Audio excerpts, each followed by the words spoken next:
The 22nd World Economic Forum on Africa is underway in Ethiopia's capital, Addis Ababa. The conference on shaping the continent's economic transformation runs through Friday.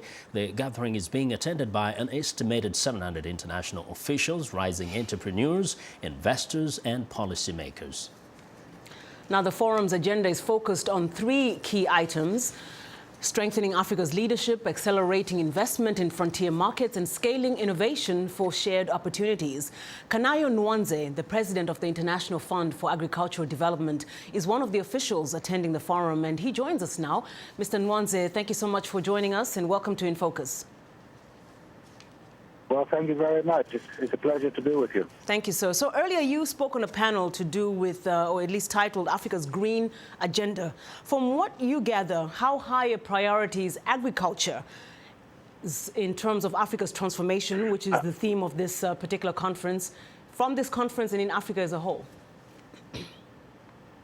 Yes, well, it was quite interesting in the sense that a lot of the participants saw agriculture as a major contributory factor to Africa's transformation, essentially because we are looking at a population of Africans that is mostly rural and where agriculture is the mainstay of their livelihoods.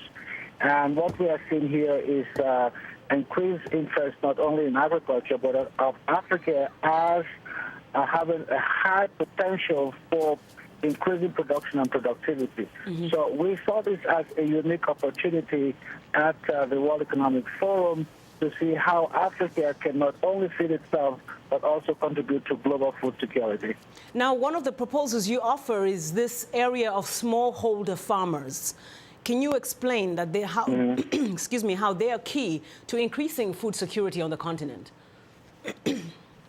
Well, essentially, smallholder agriculture makes up the majority of farming in Africa. You're looking at about 80% of farmers who are smallholders. They are mostly women in rural areas.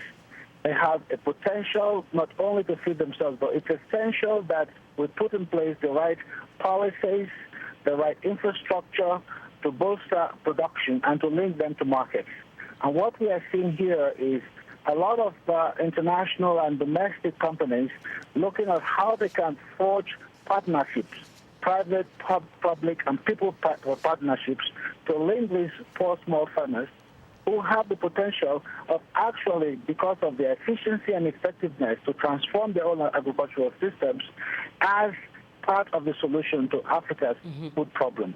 And what my institution is doing here is I'm sorry, just just to jump in and you can expound on that point you're just about to raise. Will they complement large-scale commercial farming, or you're proposing that this is the way to go, smallholder farmers, in terms of really? This is not just the way to go. This is the way to go along with large-scale agricultural production. Essentially, what we're saying here is that smallholder agriculture, whatever the size or scale, is a business, and it is complementary to large-scale farming. We have to transform subsistence farming to commercial agriculture, and these farmers have the potential to be more productive and to increase their productivity levels. What we are seeing here is that when small farmers are linked to markets, and the market could be the next neighbor who has a larger farm who is able to buy their produce. I can give you one quick example because I was in Uganda on Sunday on my way to West, and I visited an oil palm plantation in what is regarded to as Kalangala Island.